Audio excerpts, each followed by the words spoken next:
Today we are talking to Penny A. Hazelton, who is Professor of Law and Associate Dean for Library and Computing Services at the University of Washington in Seattle. Penny, I believe those watching or reading this interview would like to know a little bit about you personally.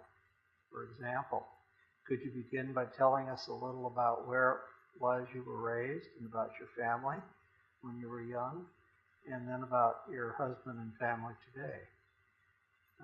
Then perhaps could you tell us about your education, including your college, law school, and law librarianship programs? I'd be happy to, and thank you for interviewing me. I'm pleased to be here today. I grew up in a very small farming community in eastern Washington called Toppenish. We always called it the breadbasket of the United States. I'm not sure that it ever really was, but that's what we thought it was. Lots of farming. My dad was an agronomist and worked for as a field man for several different canning companies, and so he would the crops that had been contracted to the cannery he visited and made sure they were harvested and they got the best harvest for the cannery. My mother was a stay-at-home mom, except as a part-time job. She was the first woman underwriter in the state of Washington for New York life insurance, and I think was a pretty good salesman, I'm told, by many. I have a brother and sister. They're both younger than I. We grew up on an asparagus farm, so my parents had a small farm that sometimes we harvested the asparagus, and sometimes we were able to hire help to do the harvesting.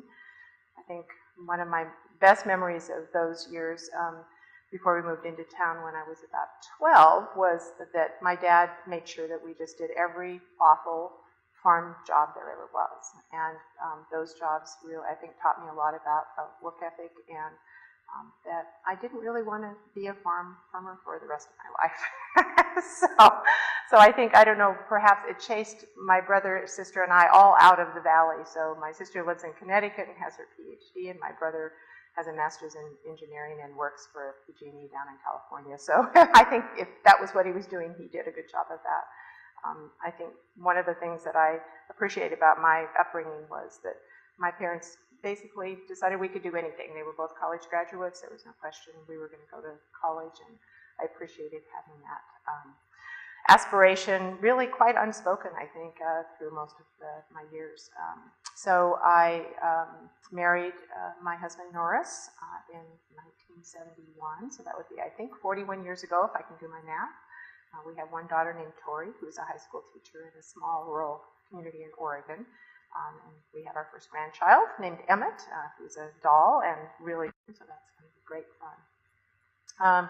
I went to college in Oregon at Linfield College, a small private liberal arts school in the Willamette Valley. So I guess I like valleys, you could say. And started out as a chemistry major. My most fun class was not organic chemistry, but was a class in glass blowing. And I have this marvelous, 2-foot-long series of tubes within tubes that I'm not really quite sure what I made it for or what it would do, but it's always, I keep packing it around with me because it reminds me that it's not something I should have done as a career. So I made a good choice moving to political science, and I think working in that area intrigued me about law school. I married my husband, worked for a year after college as a Kelly girl, and the president of my college saw me wandering around the college one summer day, and he said, "Penny, have you got a job?" And I said, "No, I don't have a job," because of course in those days women who got degrees in history and political science were teachers, right? And I really never wanted to teach. So he said, "Well, I've got a deal for you," and so he hired me as an admissions counselor for the college.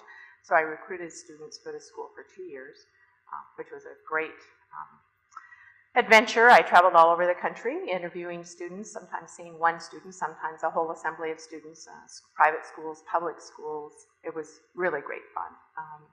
And it taught me to, I think, that I needed to be kind of on my toes, and you never know what to expect, and you kind of roll with punches. So after a year or two of that, I decided my husband was finishing his bachelor's degree in math and political science at Linfield, my last recruit.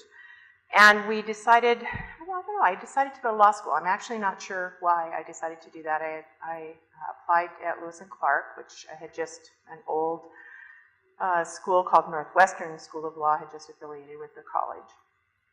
And we spent 4 wonderful years, or 3, I guess, he finishing his undergraduate degree and I finishing my law degree.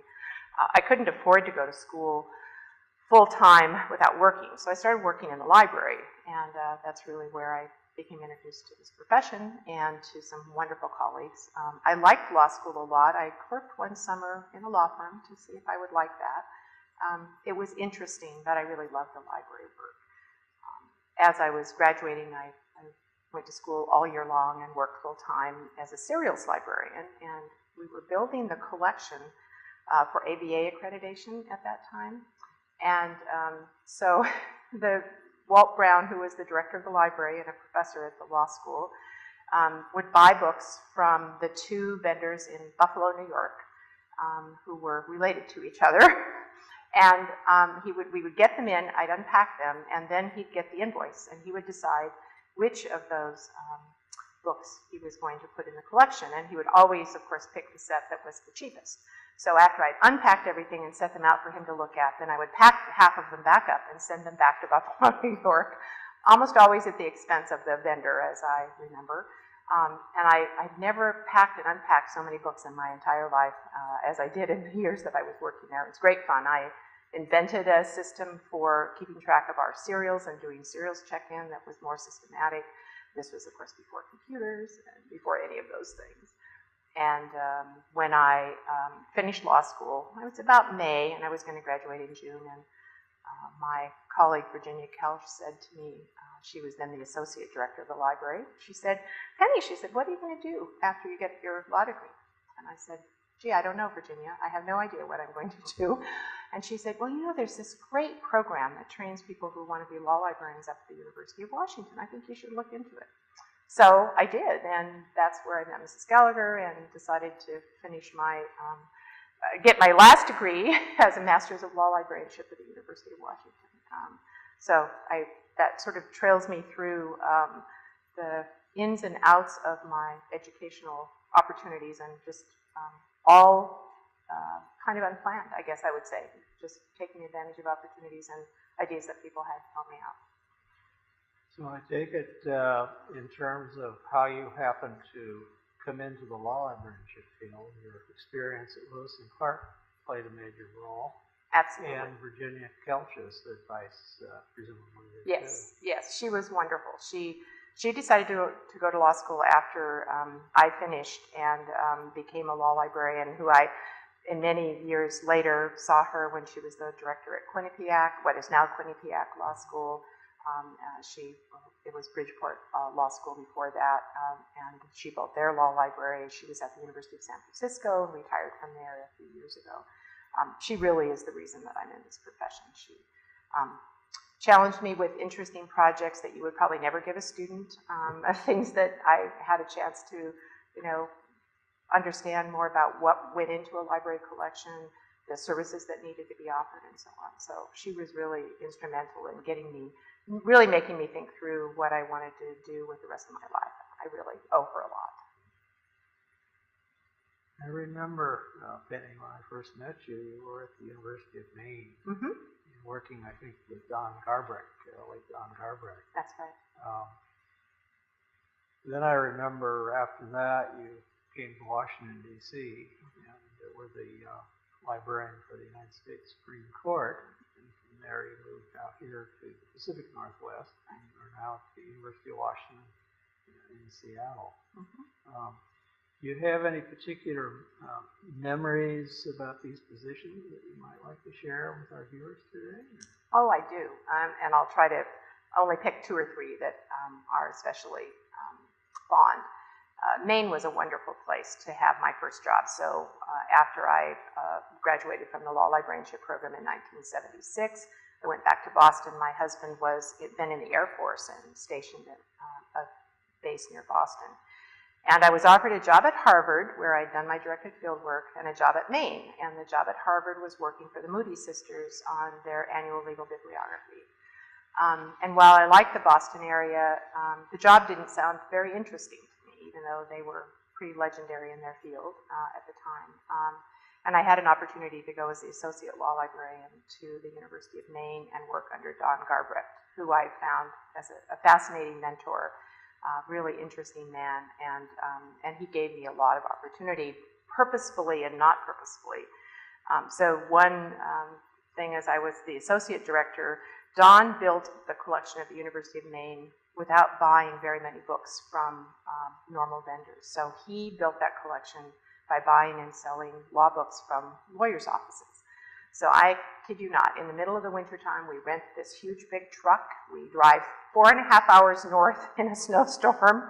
We get to some isolated farmhouse that has this huge big garage or barn, and the widow says the law books are in there.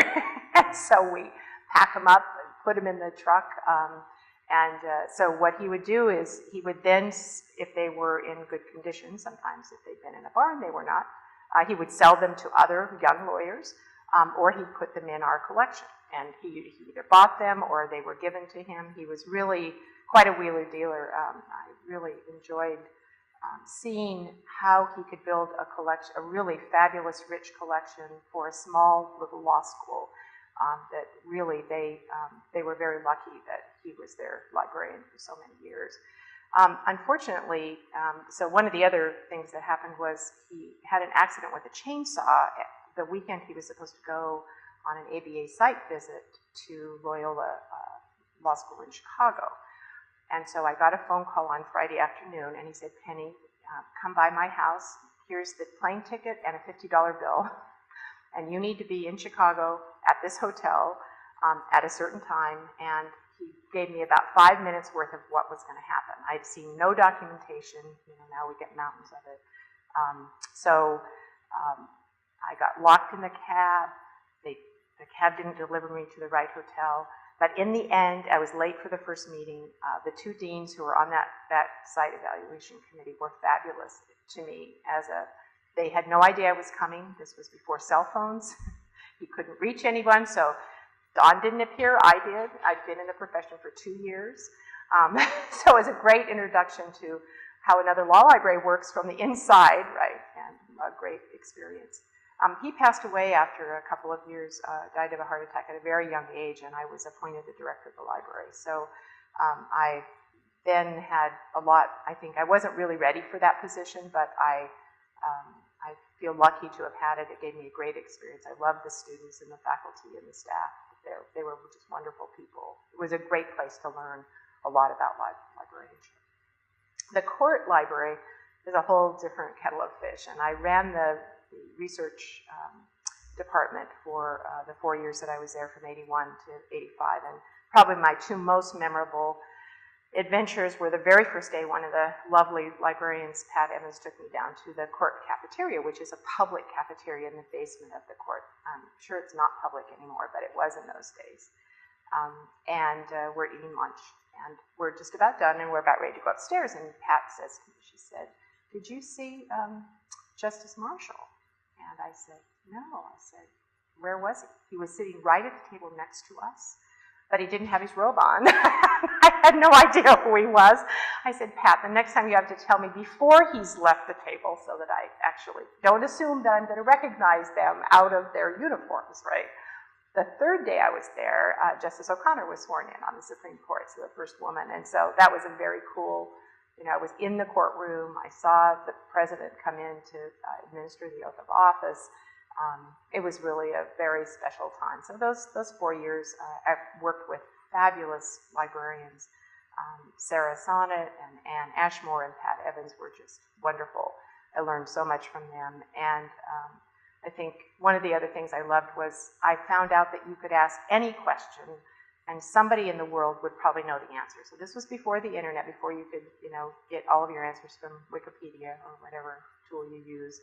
And so once we were trying to figure out whether some kind of fish that was in the river, up in the Yellowstone River, came down on the east side of the Continental Divide or the west side. And I'm talking to a biologist who's standing on the Continental Divide giving me the sort of song and dance that would answer my question. So I found that very fascinating that, you know, you really could call up almost anybody, whether they were a librarian or somebody, a specialist, and find an answer to an obscure question that the court or somebody else wanted to know.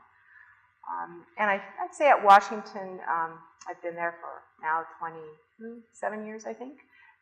And I've loved every minute of it. It's been a totally different experience. I love the staff and the people. And following Mrs. Gallagher, who was there for the director for 37 years, was, I don't know, the job of a lifetime, really. And she instilled a set of values in that staff of high service, all of the things which I inherited and which I've worked really hard to try to continue in her honor, and since she was such a great mentor to me. Well, thank you. My next question is sort of a little perhaps out of the ordinary, and that is that in doing my own research for this interview, I ran across the name of Hazelton, Philip Hazelton, who for many years was the state law librarian in New Hampshire. That's right. Did you happen to know him? Or? I sure did, because this is my husband's name, and it's not very common, except there is a Hazelton, Pennsylvania, but they spell it the wrong way. So, of course, my husband was very curious whether Philip was related to us or not. We met him 2 or 3 times. He was quite the gentleman. My husband claims that all the Hazeltons are related to each other if you go back far enough, and perhaps he's right about that. We were never able to get much of a connection. But being in Maine and his being in a state over meant that we saw each other, not really regularly, but at Law Librarians of New England meetings, and I really liked him a lot. He was just a really nice man. I don't know, he retired long ago, as I remember, I think maybe before I left Washington. So, but it was pretty fun to find somebody who had a common name, especially with a name that's not so common. Penny, as you and I both know, and I hope our viewers will realize now, you have been a very major leader in the whole field of law librarianship, including having served a term as president of the American Association of Law Libraries. Could you talk a little bit about some of the things you've done in this leadership role, and perhaps on a little broader sense, also talk about things you may have done for the legal profession generally, the ABA. You've already mentioned you did one law school inspection all those years ago. I did indeed. And perhaps here in the state of Washington, I know you've done some consulting for the Supreme Court. And perhaps if you want to talk a little bit about some of that, our viewers might find it very interesting. Thank you. I really loved being a part of this profession, and I have to say this was, if I could go back to the beginning for just a minute, one of the things that happened to me, I don't think I'd been at Maine for 3 months, but I met 2 really influential people in my life, Edgar Belafontaine and Maria Sekula, who were both at the Social Law Library. And they were very active in the Law Librarians of New England, which is a chapter of ALL. And this is, mind you, in the sort of late 70s. And one of the very first things one of them asked is, you know, would I serve as secretary or treasurer of LLNE? Well, I didn't even know what it was, and I probably didn't really know very much about ALL at the time. But I have to say that welcomed me into that wonderful New England chapter. The people there were fabulous. They were great mentors to me when I had questions. Being a secretary of an organization is a great way to learn who everybody is.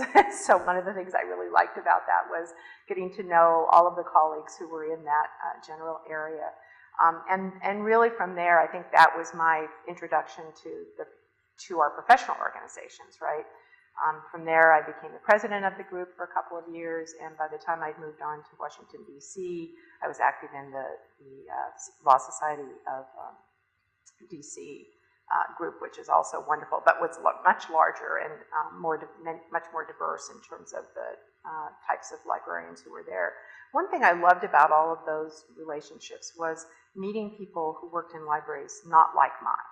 So working with people who were in court or county libraries or law firm or corporate libraries, I really think it has enriched my view of this profession and the role that I play in a way that I'm not sure would have happened without those interactions. So people that I wouldn't normally have come across were, you'd have a luncheon meeting with a few times a year. And I really learned a lot from all of those people. It was one of the things that I found so charming and wonderful about that group. And then sort of over the years, the SISs became really active, and I became president in the early 90s of AALL. And I think I was concerned about a couple of things at the time. The profession, I think, was concerned about a lot of the issues that were surrounding the sort of the beginnings of the changes that were going to happen with our vendors. Salaries for law librarians I thought were just pitifully terrible, and so I initiated a salary survey, which they're still doing today. And while it's flawed in many regards, I think it gives better information than we ever had before, makes it possible for a new person or someone who's moving to a new location to think about what they should be thinking about for salary and what they might expect. And I think that kind of information is really invaluable. I think over time, I've really enjoyed my work with Judy Jennison, who was the executive director of AALL at the time, and she was a real classy lady, and I think really helped make AALL a really more and more professional organization. And that was also about the time I think we were realizing that to volunteer for an organization takes a lot of time. There was beginning to be a lot more pressure on all of us to do more with less, even 20 years ago. And so I think we began to professionalize the headquarters office in a way built from basically one person to a team of people who were trying to support the extensive programming, the annual meeting, and all of the other activities of the association. So I've enjoyed all of those activities. I have continued to do ABA site inspections. I must say they didn't ask me for a few years. I'm not sure that I'd be embarrassed to go back and read that first report. I wasn't even sure what was supposed to be in it in those days, and all I know is the wives of the deans who were on that search committee sent me recipes that I still have in my recipe box that I just ran across the other day.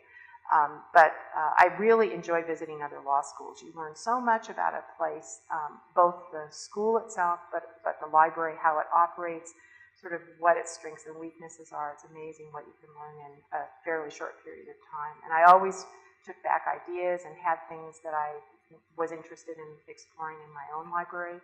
And I think that's a really healthy thing, that sort of transference of information and innovative, creative ideas, I think is something I really took from that.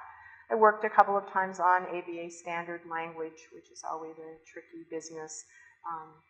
And in the state of Washington, I've done some mostly continuing legal education programs. So I've done several for the court, the justices and their clerks. And we were one of the first providers of CALR education in the state of Washington when computers were first out there, really even before the internet, but working with Westlaw and Lexis. And that was really fun to get to meet interesting people. So one of the attorneys who came to those sessions was a woman whose family runs Remlinger Farms, which is a very well-known farm that produces berries and orchards and fruit and so on. And she was basically the legal advisor for her family's company. And so her questions were always interesting and different than the normal run-of-the-mill estate planning lawyer or whatever. So her information needs were fascinating, and it was fun to think about ways to convey information that would help her be a better practitioner and to help her family. I like being able to do that. And I think maybe on the leadership side, those would be the things that I fondly remember working with people on the executive board. And again, it takes all kinds, and everybody's trying to do the very best job they can in a complicated world. And that's a challenge for all of us, I think, to try to find a way to make a difference, one little tiny step at a time. You play a significant, and I think in today's world, pretty much unique role in that you teach and run, literally, or manage the only academic program, or formal academic degree program for preparing people to enter the law librarianship profession. Can you talk a little bit about that? And you've already mentioned your rather illustrious predecessor, Marion Gallagher, whom both you and I studied under different years, I have to admit. And I will admit mine was a little bit farther back in years. Not too far, no. But the program has been around since the late 1930s, I believe. Could you 1940, tell us a little bit about that, and perhaps what you do in the program today? Great. Actually, it's one of the greatest joys of the job that I have. I feel extremely privileged to work with lawyers who have decided they don't want to practice law anymore and who want to make a career change. And I've found working with all of these people has just been, I don't know, fabulous, right? Good, really good for me, good for our library, good for the University of Washington, and I think great for the profession as well. So the program started in the first graduates were in 1940. Arthur Beardsley, who was the first law librarian at the University of Washington, was the director of that program.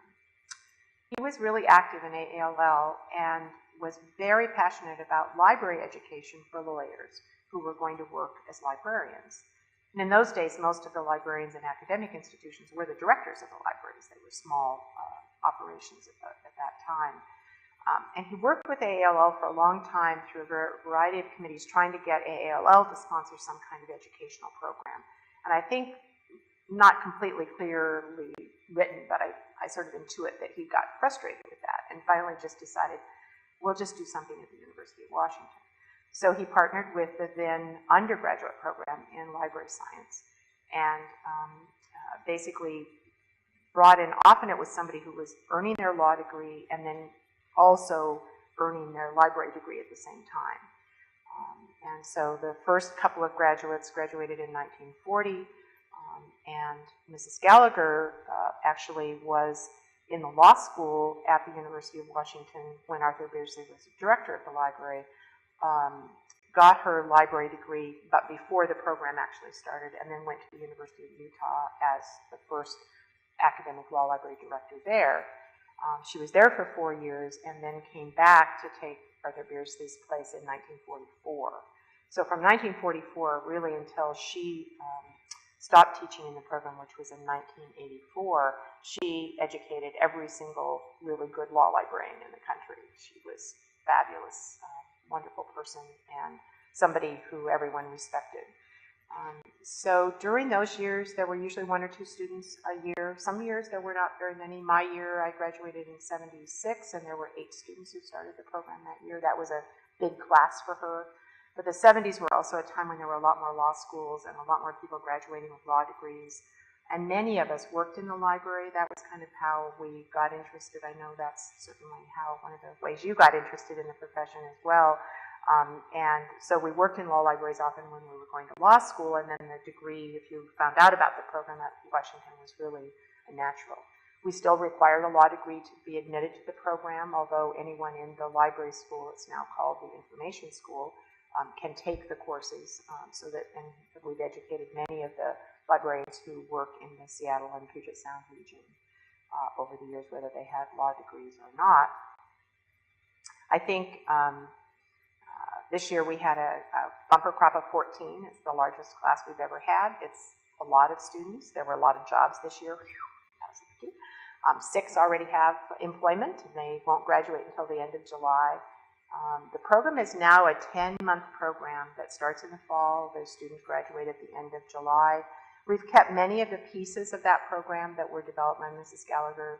So, for example, the directed field work, which each student must do for a month every year someplace outside of Seattle, also includes a week at AALL. So one of the things I really like about this program is that we integrate the students immediately into their professional organization.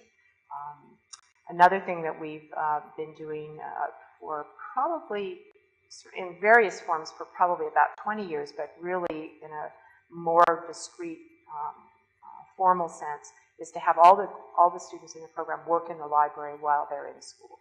So they're taking a 42 credit program quarter credits, that is, just as a reminder. And they all work 10 hours a week in the library. They work in our reference, our circulation, and our technical services departments.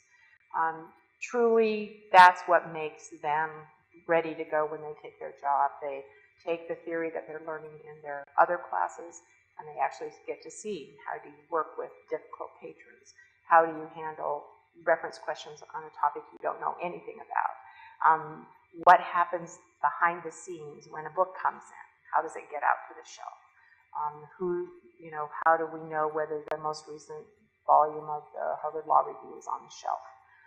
So they learn technical skills, and they learn to see a library not from a user point of view, which of course as lawyers is what they're used to, but from the inside view. And we think this makes them especially well prepared for their professional choice.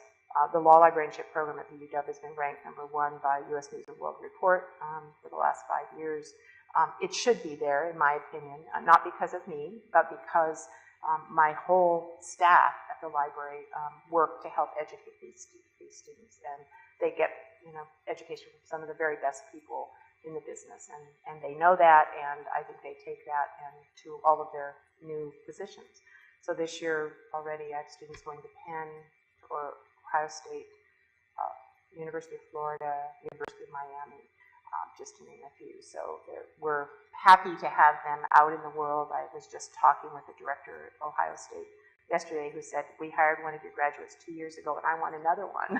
So that's always reassuring to know that they are in fact well-trained and I think well-positioned to do whatever their heart desires in terms of their profession. But they get a very good start from us, and it makes me very proud of each person who goes through the program and all of my staff who really, we're like a family, and we mentor and work with them throughout the year, the students who, some are really sure they want to do this profession, some are not as confident, and they figure out over the course of the year that, they're getting a really great education. I hear from students regularly who've been in the business for a few years. We still do the annual reunion at ALL to try to get as many people together as we can.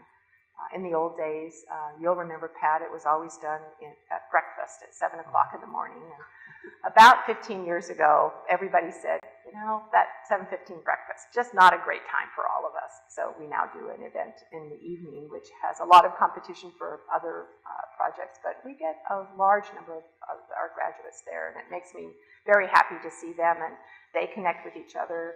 So that's the other thing, these groups of young people, as they're coming through, make great friends during their year in school, and then they're best buddies and people who can rely on and talk with each other, write together, do projects together, both professionally and for research and scholarship. So it's really great to see them succeed and be happy that they've made a career choice that they really love. We love what we do. We try to convey that we want them to love it too. And if they don't, then it's not the right profession for them, and we don't like to waste our time on people like that. We want to spend our time on the people who really are committed to this change in career. And we have every single student this year was one of those who really wanted to do this and had done their research and their homework. And that's always nice for us, because then we're investing our time in the people who really want to make a difference in what I think is a great profession. I remember about 3 or 4 weeks ago, I had the opportunity to come up and meet with all your students over pizza and beer. Yeah. They seemed like a very fine group. Yeah. I'm sure there will be many who will achieve a great deal in the profession over the next few years. Yeah, it's really fun to watch as they succeed and move up in terms of responsibilities. Many of them publish. So one of the wonderful things that we're doing at the behest of one of our graduates who recently passed away, Earl Borgeson, he really thought that research and scholarship by law librarians was very important, and he funded an award every year for the student who wrote the best paper in a class that I teach for the students. So they write a publishable paper for me.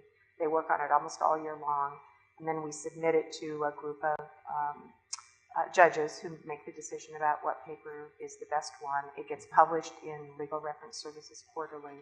And over the years we've been doing this, it's been since about the year 2000, over 60% of the papers that have been written have been published. So, which I think is remarkable. It gives students something to put on their resume.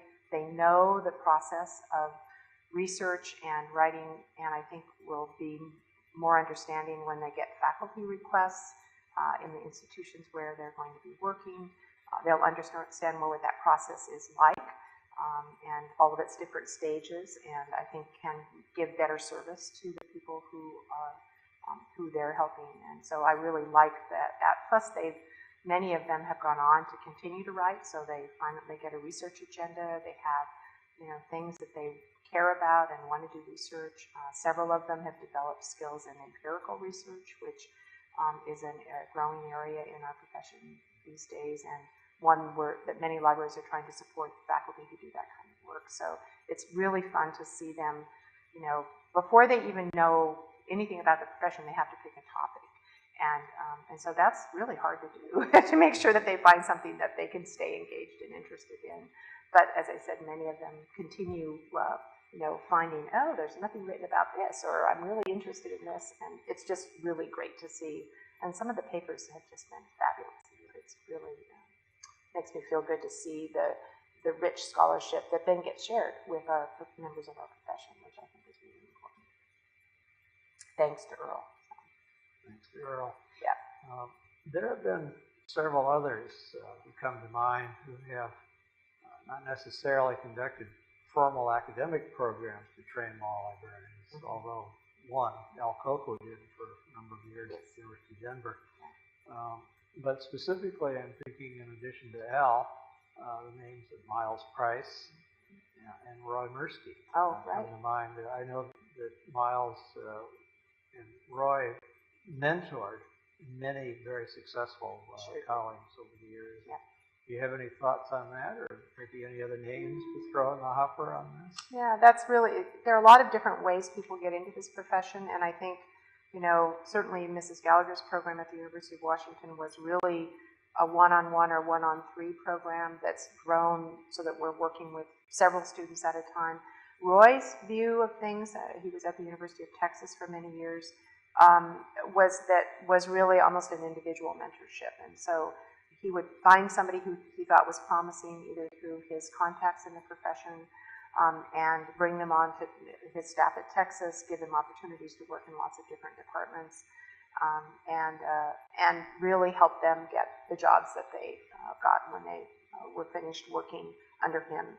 He exposed them really to everything in librarianship, and there's some fabulous librarians who've come out of that program, if you will. It's interesting. I always heard in the profession that Roy and Marion Gallagher were very different people, and they had a very different philosophy about how they did their work and how they mentored and worked with people.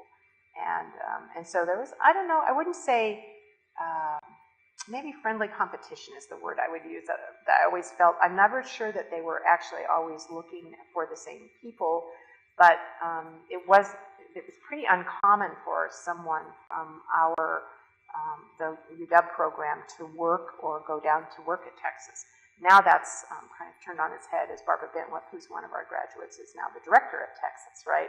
But she did her director field work under Roy many, many years ago when she graduated from the program. And so one of the things that, people always ask me is, well, aren't there just too many places to earn a degree in law librarianship or a certificate or whatever it's called? And the truth of the matter is, the more of these programs there are, the better, because it gives opportunities for rich educational experiences to a wide array of people all across the country. Not everybody can move to a particular location.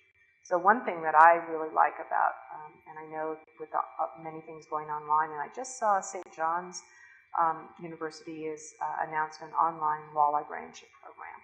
And, so we always get inquiries, do you have any distance courses in the law librarianship program? And, I think it's not the only way to do this, but I think what we do is fabulous and really good, and it requires that you move to Seattle for a year. And if you can do that, then we're going to give you the best education we can, but it doesn't mean it's the only place to get education of this kind. And somebody who can't move, who might do an online course, that's good, right, to have all these different folks. And I know Al Coco, when he was working at Denver, I have 2 people on my staff who went through his program. It didn't require a law degree, so that's one of the things that might be different from one program to the next. But I do think there were lots of different ways to mentor people.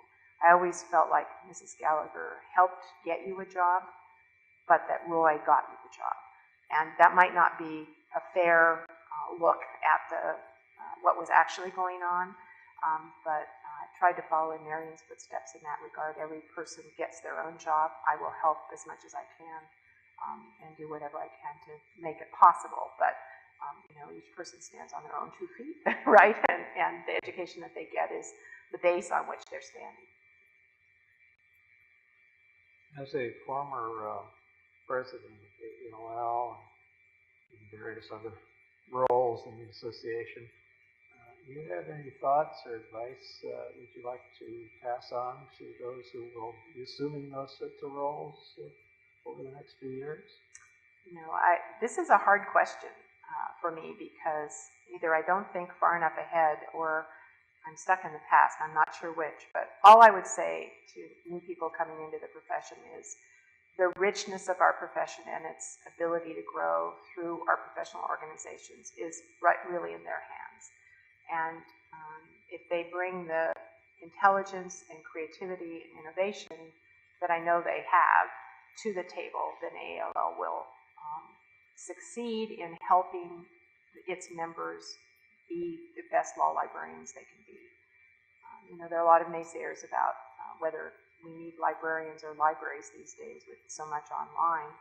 And I think, first of all, it's not too much information is just as bad as not enough, or perhaps worse, and I think we still have an important role to play. I don't have any issues about whether we'll continue to exist. We may morph and change into different things.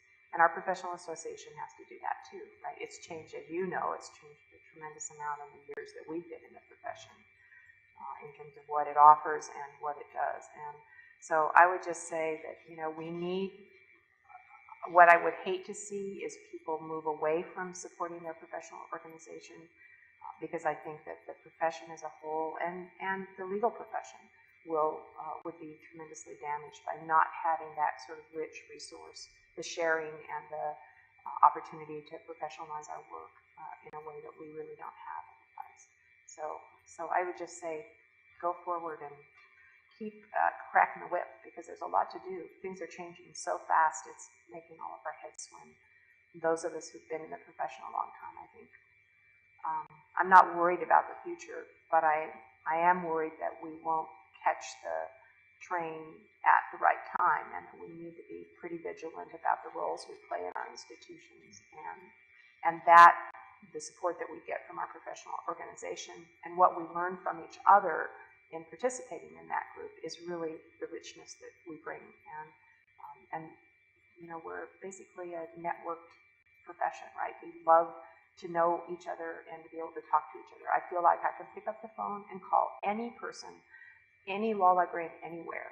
They won't necessarily know who I am, but they'll give me instant credibility and they'll help answer a question of mine. And I don't think I've ever thought about how important that is. It's like having, a million people behind you helping you do your job. And I really like that thought. It's one of the most satisfying things about this work, I think. I think that in many ways is a very nice way to end this interview. I do want to thank you for taking this time to speak to us today. But I also want to offer you the opportunity, Penny, to say if you have anything that you want to add before we conclude the formal interview. No, I think the only thing I would say is what a great profession this is and how fun and rich my life has been.